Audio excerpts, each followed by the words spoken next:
Hello everyone, welcome back to DICS. Myself Jay Sharma, and today we have came up with a new news event that is very important. That is, our Prime Minister has laid the foundation for Ken Betwa River Linking Project, जिसका major objective ये बताया गया है कि जो बंडेलखल reason में water stress reason है, यानी कि जो एरिड एरिया है, ड्राई रीजन है, वहाँ पे पानी को ट्रांसफ़र करना है. सो दैट मीन्स कि जो सरप्लस वाटर रीजन है वहाँ से वाटर स्ट्रेस रीजन में पानी को ट्रांसफ़र कर देना है.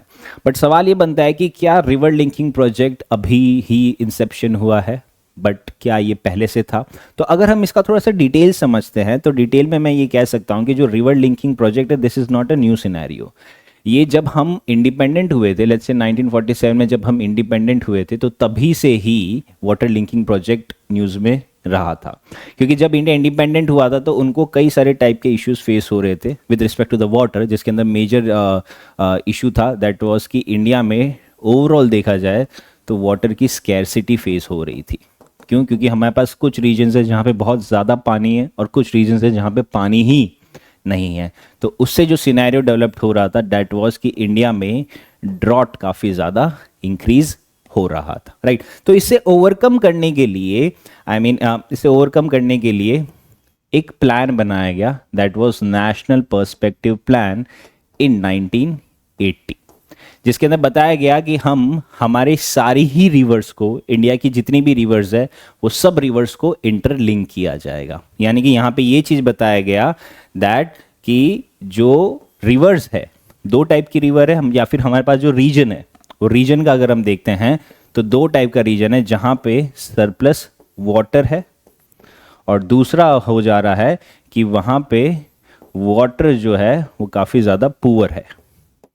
तो जो सरप्लस वाटर का जो पानी है वो वाटर स्ट्रेस एरिया में ट्रांसफ़र किया जाएगा. तो इसके लिए कई सारी चीज़ें एक्सप्लोर की गई, जिसमें उन्होंने मेजर एक्सप्लोरेशन में ये बताया गया कि जो हमारे पास रिवर्स है वो दो टाइप से रिवर्स हमारे यहाँ पे फ्लो होती है.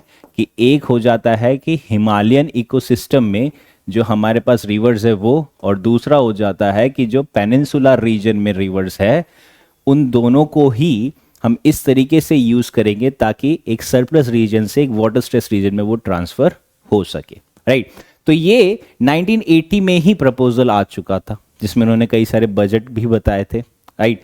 लेकिन जब ये रिवर प्रोजेक्ट को इम्प्लीमेंट करने की बात आई थी तो वहाँ पे दो मेजर इश्यूज आ गए थे. जो दो मेजर इश्यूज में ये चीज़ बताई गई थी दैट कि पहला जो इशू था कि टेक्निकल इशू काफ़ी ज़्यादा आ रहा था, दैट हमारे पास टेक्निकल नॉलेज नहीं थी कि हमें किस तरीके से रिवर्स लिंकिंग प्रोजेक्ट्स को इम्प्लीमेंट करने की ज़रूरत है. और जो दूसरा सबसे बड़ा इशू था दैट वाज द कॉस्ट, यानी कि बजट की बात की जाए. जैसे अभी हमने देखा कि जो केन बेटवा प्रोजेक्ट है उसके लिए 45,000 करोड़ का एक एस्टीमेट बनाया गया है. यानी कि जब ये इम्प्लीमेंट होके पता चलेगा कि वो 45,000 में हो चुका है या उससे ज़्यादा का हमें कॉस्ट इनकर किया गया है, राइट. तो ये सारे जो इश्यूज थे जो हाईलाइट किए गए, एंड इसे ओवरकम करने के लिए एक बॉडी बनाई गई that was national water development agency in 2000. अब इन्होंने क्या किया, ये पर्टिकुलर एजेंसी ने पोटेंशियल रिवर लिंकिंग प्रोजेक्ट्स को एक्सप्लोर किया कि कौन कौन से रिवर लिंकिंग प्रोजेक्ट्स है जो हमारे लिए काफ़ी ज़्यादा फीजिबल है और कम से कम कॉस्ट में हम उसको इम्प्लीमेंट कर सकते हैं, जिसका ज़्यादा से ज़्यादा फ़ायदा होगा. तो उन्होंने एक लिस्ट ऑफ प्रोजेक्ट बनाया जिसमें से जो उन्होंने अप्रूव किया दैट वाज द केन बेटवा रिवर लिंकिंग प्रोजेक्ट. ये अप्रूव हो चुका था 2005 में, बट इसको इम्प्लीमेंट होते होते 2024 हो गया है, राइट. सो आप समझ सकते हैं कि ये टेक्निकलिटी में और बजट एक बहुत बड़ा कंस्ट्रेन है रिवर लिंकिंग प्रोजेक्ट्स के लिए. तो उसके लिए हमारे पास कई सारी डिफिकल्टीज फेस हुए थे एंड हेंस उसको ऑलमोस्ट 20 साल लग गए इम्प्लीमेंट करने में, यानी कि अब जाके उसका फाउंडेशन लेड किया गया है, राइट. तो ये सभी चीज़ें हम समझेंगे that what is the exact chronology, can बेटवा रिवर लिंक एक्चुअली क्या है, उसका ऑब्जेक्टिव क्या है, एंड उसको फॉर्म करने के बाद हमारे पास कंसर्न्स क्या है with respect to the environment, with respect to the society, with respect to the governance, right, and with respect to the finances, right. तो ये सभी चीज़ों को हम एक्सप्लोर करेंगे, राइट। सो स्टार्ट करते हैं हमारा, जिसके अंदर हम सबसे पहले समझेंगे the meaning of these two reverse, की ये दोनों रिवर का थोड़ा सा हम टेक्निकलिटी देख लेते हैं। दैट अगर हम कैन रिवर की बात करते हैं तो ये ओरिजिनेट हुई थी होती है कैमूर हिल से, जो है मध्य प्रदेश रीजन में, और ये जो रीजन ट्रैवल करती है ये अप्रॉक्सीमेटली 427 किलोमीटर का रीजन ये ट्रैवल करती है। ओके अगर हम इसका पाथ समझते हैं तो ये पन्ना डिस्ट्रिक्ट के थ्रू फ्लो होती है इन मध्य प्रदेश, वहाँ से वो छतरपुर पे जाती है एंड टिक्कामगढ़ पे जाती है, जहाँ पे वो यमुना रिवर से मिलती है इन उत्तर प्रदेश। तो हम कह सकते हैं ये एमपी और उत्तर प्रदेश में फ्लो होती है एंड उत्तर प्रदेश में छतरपुर रीजन के वहाँ पे वो यमुना रिवर से मिल जाती है। और अगर हम इसका जोग्राफिकल फीचर समझते हैं, that what exactly the geographical feature is, तो ये हम देख सकते हैं कि ये डेंस फॉरेस्ट से पास होती है एंड वहाँ पे एक पन्ना टाइगर रिजर्व है, वहाँ से भी ये पास ऑन करी जाती है। ठीक है, सो दैट मीन्स कि आपने न्यूज़ में पढ़ा होगा कि कैन बेटवा रिवर लिंकिंग प्रोजेक्ट से पन्ना टाइगर रिजर्व में क्या इम्पैक्ट आ सकता है। ओके देन इसकी कुछ मेजर ट्रिब्यूटरीज है लाइक सोन, तवा, बनस एंड अदर्स। और इसका इंपॉर्टेंस क्या है कि ये बंडेलखंड रीजन में काफ़ी ज़्यादा इंपॉर्टेंस है, specifically for the irrigation facility.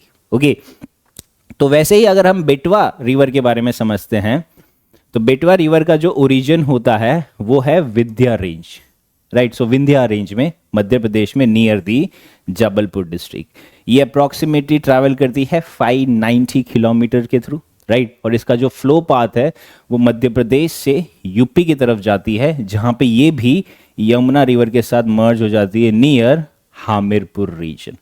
Okay अब इसका अगर हम ज्योग्राफिकल फीचर समझते हैं तो इसमें हम ये देख सकते हैं कि ये प्राइमरी सर्व किया जाता है फॉर द इरिगेशन पर्पस के लिए, just like Ken river in both Madhya Pradesh as well as the Uttar Pradesh region. और इसके कुछ मेजर ट्रिब्यूटरीज है लाइक सिंध एंड रिहान, और इसका सिग्निफिकेंस क्या है वाटर सप्लाई के लिए and also for the hydro power generation के लिए, राइट। तो ये हमने देख लिया कि ये दोनों रिवर का एक ब्रीफ में हमने समझ लिया कि क्या origination, these are very very important from exam point of view, क्योंकि ये दोनों रिवर न्यूज़ में आ चुकी है। सो दे आर चांसेस कि हम जिस भी एग्जामिनेशन के लिए प्रिपेयर करें, लेट्स से यूपीएससी या जेपीएससी, तो वहाँ पे इसका पूछने का प्रोबेबिलिटी बहुत ज़्यादा इंक्रीज हो जाती है। सो प्लीज़ मेक श्योर आप कोई भी एग्जामिनेशन देने जाओ उससे पहले आप कैन और बेटवा दोनों का सेपरेटली आप पढ़ लो कि ये दोनों रिवर किस तरीके से फॉर्म होती है, कहाँ से ओरिजिनेट होती है, क्या टाइप की इसकी वेरियस ट्रिब्यूटरीज है, कहाँ पे ये एंड की जाती है, और ये दोनों को इंटरलिंक कहाँ से किया गया है, राइट। तो अगर हम इनके इंटरलिंक पे जाते हैं तो इंटरलिंक पे मैं ये चीज़ देख सकता हूँ कि जैसे आप ये मैप देख सकते हो, तो मैप में ये देख रहे हैं कि यहाँ से बेटवा फ्लो हो रही है, that is from the Hamirpur region से, जहाँ से वो यमुना से मिल जा रही है, एंड देन ये फिर कैनवा जो कैन है वो यहाँ से फ्लो हो रही है, जो ये दोनों ही यमुना में मिल जा रही है। और जो लिंक किया जा रहा है वो लिंक ये रीजन से लिंक किया जा रहा है, यानी कि यहाँ पे एक स्पेसिफिकली कैनल बनाई जाएगी और ये कैनल जो होगी वो उसको लिंक करेगी। तो जैसे अगर हम वापस देखते हैं कि यहाँ से ये ओरिजिनेट हो रही है बेटवा, जो हामिरपुर में जाके यमुना में मिल जा रही है, और यहाँ से ये ओरिजिनेट हो रही है, दिस इज पन्ना डिस्ट्रिक्ट जहाँ पे पन्ना टाइगर रिजर्व है, एंड देन ये फिर इस तरीके से पास होके ये भी यमुना में मिल जा रही है। वेर एज यमुना रिवर का देखते हैं, तो this is the Yamuna river, ये यमुना रिवर यहाँ से पास हो रही है, और जो इनका वो देखा जाए कि जो लिंकिंग हो रहा है, दिस इज द लिंकिंग, कि यहाँ पे ये इस तरीके से लिंक कर रहा है। तो यहाँ पे एक कैनाल बनाया जाएगा जिससे ये दोनों ही रिवर्स को लिंक किया जाएगा। ओके और इनका मेजर ऑब्जेक्टिव क्या है कि जो ये रीजन है, ये रीजन में इरिगेशन फैसिलिटीज आनी चाहिए, राइट। तो हम ये देख सकते हैं कि अगर इनके थोड़ा सा डिटेल वापस पढ़ लेते हैं तो इसमें ये देख सकते हैं कि ये ट्रांसफर करेगी water from surplus water region to the various drought prone region of the Bundelkhand region, right. तो यहाँ पे अराउंड 230 किलोमीटर का एक कॉन्क्रीट कैनल बनाया जाएगा जो झांसी से पास होगा, बंदा से पास होगा, Mahoba district of UP and Tikamgarh, Panna, Chhatarpur district of MP, वहाँ से पास होगा, राइट। और ये बेनिफिट करेगा यूपी को, एमपी को, in terms of meeting their irrigation and drinking water needs, and they have been also saying that the जो हजार्ड होगा वो ये बताया जा रहा है कि जो पन्ना टाइगर रिजर्व है वहाँ पे एक मेजर इशू फेस किया जाएगा एमपी में, क्योंकि उसके लिए डिफॉरेस्टेशन करना पड़ेगा एंड जो वाटर फ्लो है जिसका पन्ना टाइगर रिजर्व में वाइल्ड लाइफ यूज़ करती है उनको भी इसका नेगेटिव इम्पैक्ट किया जाएगा। राइट, तो ये है एक रिवर लिंकिंग जो कैन बेटवा का बताया गया है। ओके, ये सोर्स बताया गया from the national water development agency के द्वारा। अब अगर हम प्रोजेक्ट की डिटेल समझते हैं तो प्रोजेक्ट में जैसे हमने ये देखा कि हमारे प्रधानमंत्री ने इसका फाउंडेशन किया है फॉर दिस कैन बेटवा रिवर लिंकिंग प्रोजेक्ट के लिए। ये लोकेशन फाउंडेशन स्टार्ट किया था फ्रॉम द खजुराहो मध्य प्रदेश से, जिसका ऑब्जेक्टिव वही है कि जो बंडेलखंड रीजन है जहाँ पे वाटर स्कैरसिटी है वहाँ पे पानी पहुँच जाना चाहिए, और इसके लिए जो बजट बनाया गया that is estimated at ₹45,000 crore rupees का इसका बजट बनाया गया है। ओके, यस, तो इसकी फर्दर डिटेल समझते हैं हम। तो ये देखा जाए कि प्रधानमंत्री ने यहाँ सब मतलब this is important from the exam point of view because प्रधानमंत्री has mentioned about doctor B.R. Ambedkar vision, right, जो इंडिया की रिवर वैली प्रोजेक्ट के लिए उन्होंने ये बताया गया था। Now why doctor B.R. Ambedkar के बारे में यहाँ पे मेंशन किया गया है, because doctor B.R. Ambedkar was focusing on the hydro power projects कि इंडिया में एनर्जी जनरेशन होना चाहिए with the help of river flow. जो हमारे हिमालयन इकोसिस्टम में काफ़ी ज़्यादा पोटेंशियल है कि हम हाइड्रो पावर प्रोजेक्ट्स को और ज़्यादा इम्प्लीमेंट कर सकते हैं। सो उसके लिए उन्होंने एक बॉडी बनाई गई थी that was central technical power board, central technical power board, जिसका मेजर ऑब्जेक्टिव यही था कि वो हाइड्रो इलेक्ट्रिक प्रोजेक्ट्स को बनाया जाएगा। तो जब इन्होंने ये बॉडी को बनाया गया तो उन्होंने कई सारी स्टडी करी, हमारे जो रिवर्स है उनके बारे में स्टडी करी और बोला गया कि हमारे पास बहुत बड़ा रिसोर्स है रिवर्स का, राइट। तो ये रिवर्स का प्रॉपर यूटिलाइजेशन होना चाहिए। तो इसके लिए उन्होंने रेकमेंड किया कि हमें एक सेंट्रलाइज्ड बॉडी बनानी पड़ेगी जो स्पेसिफिकली ये रिवर पे ही फोकस करेगी। तो सेंट्रलाइज बॉडी का बोला कि काम क्या होगा, तो उन्होंने बताया गया कि ये सेंट्रलाइज बॉडी का काम होगा, 3 मेजर काम बताए गए कि 3 मेजर काम होगा। पहला बताया गया कि ये जो पर्टिकुलर बॉडी है वो देखेगी कि इंडिया में हम इरिगेशन कितना ज़्यादा बढ़ा सकते हैं facilities, right, because we were agricultural agrarian economy है। फिर बोला कि कई सारी रिवर जो है वो फ्लड करती है तो वो उनका फ्लड कंट्रोल करना पड़ेगा। एंड थर्ड बोला कि हमें हाइड्रो इलेक्ट्रिसिटी को और भी ज़्यादा एक्सप्लोर करना पड़ेगा। यानी कि ये 3 मेजर वर्क बताए गए थे। This was from the doctor B.R. Ambedkar, जहाँ पे उन्होंने पहले एक बॉडी बनाई गई, right, that is central technical power board, जिसके अंदर उन्होंने रिवर के बारे में स्टडी करी और बताया गया कि इंडिया में वास्ट रिसोर्सेज है रिवर्स का, तो उसको एक प्रॉपर वे में मैनेज होना चाहिए ताकि हम उसका प्रॉपर यूटिलाइजेशन कर सके। तो इसलिए उन्होंने एक रेकमेंड किया कि हमें एक सेंट्रलाइज बॉडी बनाने की जरूरत है जिसका काम होगा इरिगेशन फैसिलिटीज इंक्रीज करना, फ्लड कंट्रोल मैकेनिज्म लेके आना एंड हाइड्रो पावर प्रोजेक्ट्स को और ज़्यादा इंप्लीमेंट करना।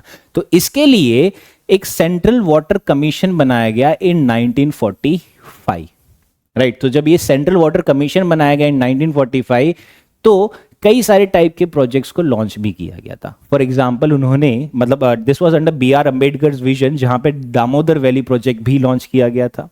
देन हीराकुंड डैम प्रोजेक्ट जो महानदी रिवर पे है वो भी अम्बेडकर के ही अंदर किया गया था। And then Son river valley project, ये भी डॉक्टर B.R. अम्बेडकर के विजन का ही पार्ट है। तो हेंस ये हमारे प्रधानमंत्री ने इसको हाईलाइट किया।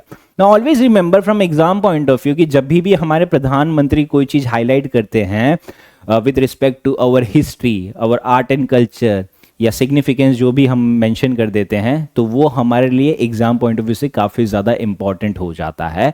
Among them the important is the doctor B.R.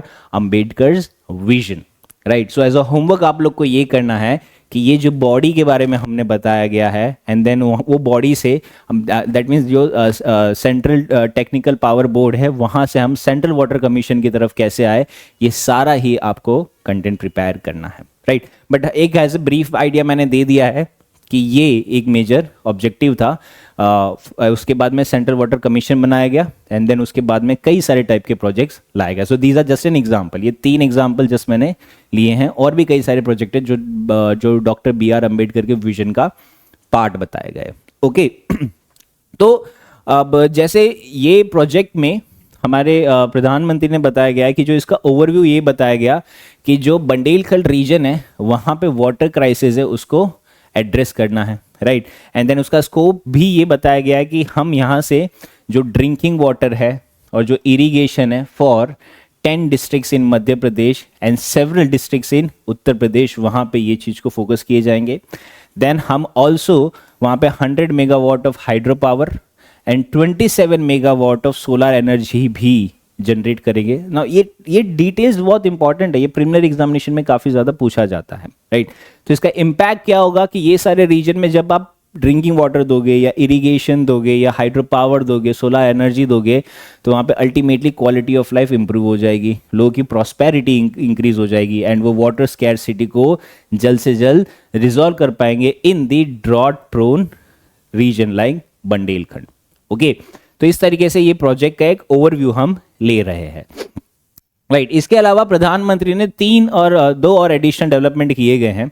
जैसे पहला बताया गया है कि जो दोधान डैम इरिगेशन प्रोजेक्ट है उसको भी लॉन्च किया गया है, जिसके अंदर 11 लाख हेक्टेयर्स ऑफ लैंड में इरिगेशन नीड्स को एड्रेस किया जाएगा. तो इसका भी फाउंडेशन यहाँ पे रखा गया है. देन अपार्ट फ्रॉम दिस एक floating solar energy project launch किया गया है, फाउंडेशन रखा गया इन मध्य प्रदेश, जो मध्य प्रदेश का पहला सोलर पावर प्लांट होगा जो इनॉग्रेट किया गया है इन ओमकारेश्वर. ओके फिर इसका जो अलाइनमेंट है उसमें ये बताया गया है कि हम ये दोनों के बीच में एक रिन्यूएबल एनर्जी भी बना पाएंगे और हम एक सस्टेनेबल डेवलपमेंट की तरफ भी जा पाएंगे इन इंडिया में. ओके तो ये बेसिक डिटेल्स है. बट अगर हम और आगे बढ़ते हैं to understand the concerns, now there are various kind of concerns. For example सबसे पहला कंसर्न आ जाता है that is the environmental concern, क्योंकि इसमें बताया गया है कि ये जो कैनल प्रपोज्ड होगी वो रिजर्व के पास से जाएगी, that is near the Panna tiger reserve. कि जो पन्ना टाइगर रिजर्व के पास से जाएगी तो उससे कई सारे जो वाइल्ड लाइफ है हमारे उनको काफ़ी ज़्यादा इम्पैक्ट होगा. कई सारे जो माइग्रेटरी पाथ है उसको डिस्टर्ब कर देगा, राइट. एंड देन जो वाइल्ड लाइफ पॉपुलेशन है जिसके वजह से जब माइग्रेटरी पार्ट डिस्टर्ब हो जाएगा तो वहाँ पे बायोडाइवर्सिटी कम होने की चांस हो जाएंगे. तो ये एक मेजर एक रीज़न बताया गया है कि risk of wild life habitat जा सकता है एंड उसके चलते वहाँ पे बायोडाइवर्सिटी जा सकती है, क्योंकि एक ऑलरेडी रिजर्व है, एक ऑलरेडी फॉरेस्ट है. अब वो water is a natural resource, तो ये नेचुरल रिसोर्स पे कई सारे नेचुरल एनिमल्स जो हमारे वाइल्ड लाइफ ऑर्गेनिजम्स है वो सब डिपेंडेंट है.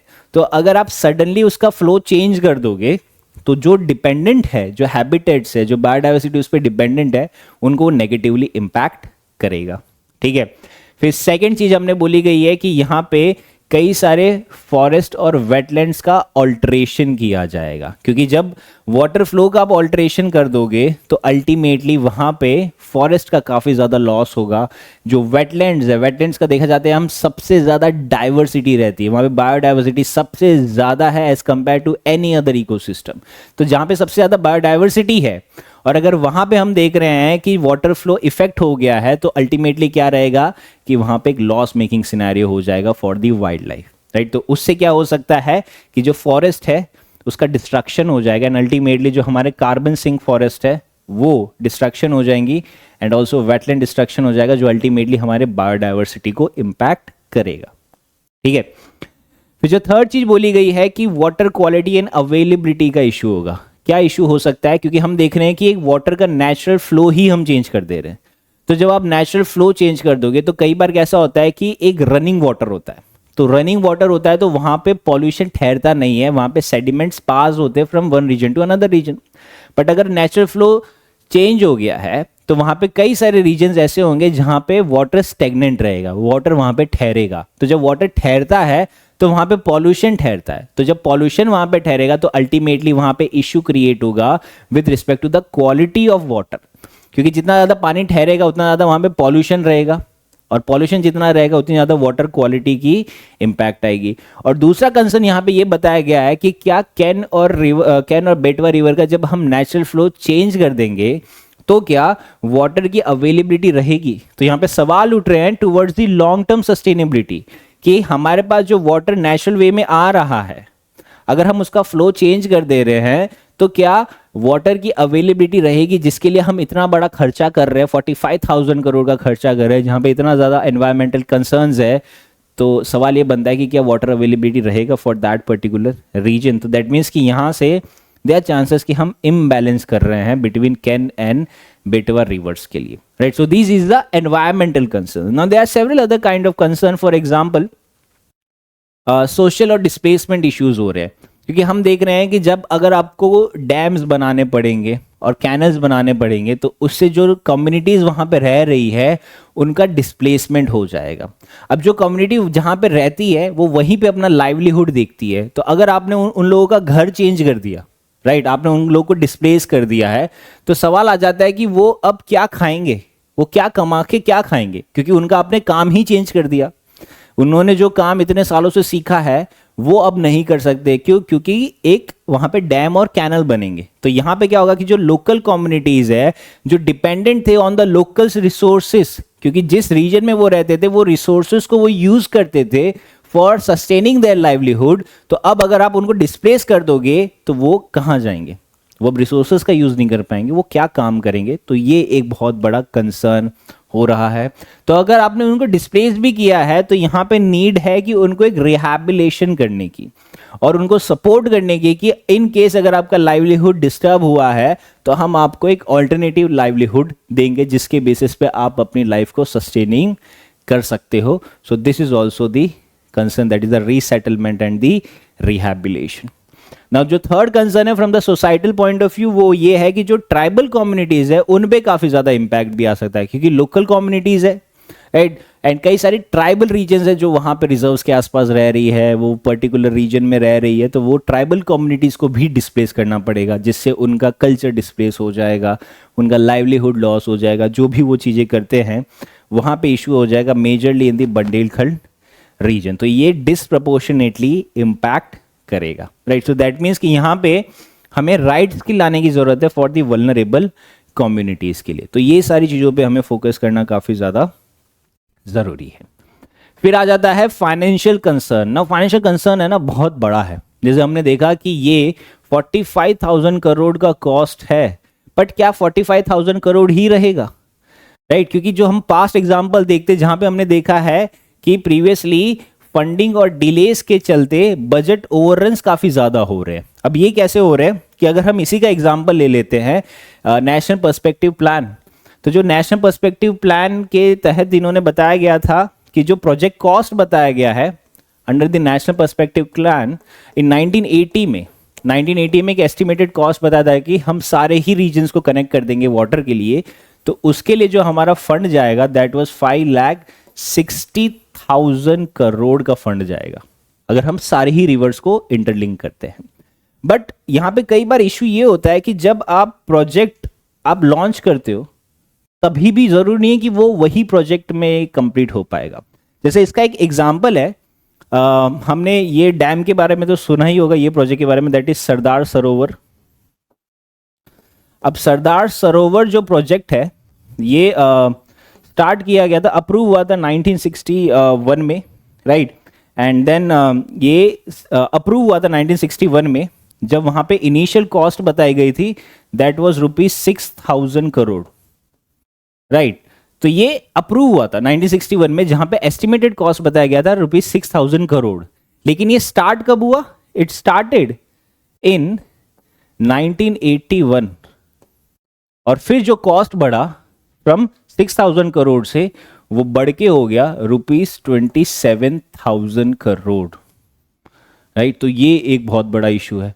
अगर हम इसी की बात करते हैं, लेट्स से कैन बेटवा लिंक की ही बात करते हैं, तो जब ये 2005 में अप्रूव्ड हुआ था कैन बेटवा लिंक प्रोजेक्ट, जो 2005 में अप्रूव्ड हुआ था, तब वहां पे एस्टिमेटेड कॉस्ट बताया था ₹9,000 करोड़, जो अब बढ़ के हो गया है 45,000 करोड़। ठीक है, दैट मीन्स कि ये 2005 है और ये 2024 है। तो पॉइंट ये हो रहा है कि अगर हम डीले करते जाएंगे ये सारी चीजों को, तो जो हमारा कॉस्ट है वो और भी ज्यादा बढ़ता जाएगा, राइट। तो ये चीज़ें यहाँ पे बताई गई है कि जो बजट ओवररन है वो एक बहुत बड़ा चैलेंज है हमारे लिए, राइट। जैसे हमारे दो एग्जाम्पल देख लिए, एक तो सरदार सरोवर देख लिया जो पहले 6,000 करोड़ का बजट बनाया गया था, बट जब वो इम्प्लीमेंट हुआ डिले होके तब वो उसका बजट चला गया 27,000 करोड़। और वैसे ही कैन बेटवा रिवर लिंक का हमने देखा कि पहले बजट था 2005 में समवेयर अराउंड 9,000 करोड़, जो अब बढ़ के हो गया 45,000 करोड़। क्यों? क्योंकि वो तब इंप्लीमेंट नहीं हुआ, वो डिले हो गया। तो ये सारे रीजंस होते हैं जिसको हम कह सकते हैं कि जो बजट ओवररन है, जो रिस्क ऑफ डिले है, वो काफी ज्यादा इशू क्रिएट करता है, जो हमने पहले भी एक्सपीरियंस किया गया है। तो हमें यहाँ पे नीड है timely and efficient fund allocation is very very critical for this thing. Okay, अब अगर हम आगे और टाइप के कंसर्न्स देखते हैं तो दूसरा कंसर्न आ जाता है, that is the governance and implementation. क्योंकि गवर्नेंस एंड इम्प्लीमेंटेशन में क्या इशू है कि हमें यहाँ पे ये बताया गया है कि ट्रांसपेरेंसी का इशू क्रिएट किया गया है कि कई सारे पब्लिक के साथ कंसल्टेशन नहीं किया गया है for making the decision making, कि डिसीजन मेकिंग प्रोसेस के लिए कि भाई कैन बेटवा लिंक लॉन्च होगा तो उसके लिए पब्लिक कंसल्टेशन प्रॉपर नहीं हुआ गया है। Now there are several bureaucratic delays and political influence भी काफ़ी ज़्यादा हो जाते हैं, क्योंकि हम ब्यूरोक्रेटिकल हर्डल्स काफ़ी ज़्यादा एक्सपीरियंस करते हैं, राइट। जिससे क्या हो रहा है कि जो पॉलिटिकल इन्फ्लुएंस उससे इंक्रीज हो जाता है, जो शॉर्ट टर्म गेन पे ज़्यादा प्रोजेक्ट करते हैं उससे लॉन्ग टर्म प्रोजेक्ट काफ़ी ज़्यादा हैम्पर हो जाता है। ओके, तो ये इशू हो जाता है with respect to the governance and implementation. Whereas जैसे हमने देखा कि लॉन्ग टर्म सस्टेनेबिलिटी का भी चैलेंज आ रहा है। वाई? बिकॉज हम देख रहे हैं कि क्लाइमेट इज चेंजिंग। तो जितना ज़्यादा क्लाइमेट चेंज होगा उतना ज़्यादा हम देख रहे हैं कि रेनफॉल का पैटर्न चेंज होगा। जितना ज़्यादा रेनफॉल का पैटर्न चेंज होगा उतना ज़्यादा जो वाटर रिजर्वॉयर है वो भी चेंज होता जाएगा। एंड अल्टीमेटली जो सस्टेनेबिलिटी है कि जो कैन और बेटवा का जो नेचुरल फ्लो आ रहा था उसको हमने अब डिस्टर्ब कर दिया है, तो क्या ये सस्टेनेबल हो पाएगा या नहीं? पता चले रिवर ही ड्राई हो गई, कोई ना कोई रीज़न आ गया, क्लाइमेट जिस तरीके से चेंज हो रहा है, ग्लेशियर्स मेल्ट हो रहे हैं, कभी नहीं मेल्ट हो रहे, तो पता चले कि हमने फ्लड कंट्रोल करने के लिए एक नया फ्लड प्रोन रीजन बना दिया, वो कैनल से पानी बाहर आ गया। तो ये सारी सिनेरियो भी हो सकते हैं। So all this need a proper implementation, right, कि इफेक्टिव एलोकेशन जो होगा फंड का एक प्रॉपर इम्प्लीमेंटेशन वे में होगा, तब जाके हम कह सकते हैं कि दैट हाँ हमने इसको सक्सेसफुली इम्प्लीमेंट किया है। ओके, फिर आ जाता है पॉलिटिकल एंड लीगल कंसर्न। जैसे हमने देखा है कि कई सारे स्टेट है, for example Madhya Pradesh and Uttar Pradesh जो है वो ऑलरेडी उनके साथ इंटर स्टेट वाटर डिस्प्यूट चल ही रहा है with respect to the Ken and Betwa. तो जब आपने दोनों का नेचुरल फ्लो चेंज कर दिया, क्योंकि दोनों का आपने लिंक कर दिया, तो यहाँ पे इंटर स्टेट वाटर डिस्प्यूट और ज़्यादा इंक्रीज हो सकते हैं, because they are focusing that हमें ये चीज़ जो आपने रिवर दे रहे हैं, जो रिवर से हम पानी ले रहे हैं, वो वाटर एलोकेशन कितना होना चाहिए। क्या मध्य प्रदेश को कितना रखना है खुद के पास, उत्तर प्रदेश बोलेगा कि मेरे को इतना रखना है खुद के पास, तो उससे इंटर स्टेट वाटर डिस्प्यूट और ज़्यादा इंटेंसिफाई हो सकते हैं। इसके अलावा हम देख रहे हैं कि कई सारे लीगल चैलेंजेस आए थे फॉर सरदार सरोवर प्रोजेक्ट के लिए विद रिस्पेक्ट द एनवायरमेंटल और सोशल ग्रुप यानी कि ह्यूमन राइट ग्रुप के द्वारा, एंड उसके चलते प्रोजेक्ट हॉल्ट हो गया था। हॉल्ट हो गया, फिर उनको एनवायरमेंटल क्लियरेंस मिला या ह्यूमन राइट कमीशन से क्लियरेंस मिला, फिर वो वापस रिज्यूम हुआ, तो वो वापस और महंगा हो गया। क्योंकि आपने एक साल बाद अगर रिज्यूम करोगे तो एक साल में इन्फ्लेशन तो 4% से बढ़ ही रहा है ना हर साल। तो जब इन्फ्लेशन 4% से बढ़ रहा है तो प्राइस राइज भी 4% से बढ़ेगा। तो वो प्राइस राइज सिर्फ सब्जियों में ही नहीं होगा, वो हर एक चीज में प्राइस राइज होगा, अल्टीमेटली जो कॉस्ट है वो हमारा और भी ज्यादा इंक्रीज हो जाएगा, right. So in a concluding statement हम ये कह सकते हैं कि we need a proper implementation, कि ये सारी चीज़ों का एक प्रॉपर इंप्लीमेंटेशन होना चाहिए जो हमें हेल्प करेगा for connecting the regions from surplus water जो रीजन है towards the water stress region, right. So this is it from today's video, जहाँ पे हमने कैन बेटवा वाटर लिंकिंग को कवर किया है। It is very very important from exam point of view, you should never miss it, right. So see you all next time. Till then, stay safe and study well. Thank you.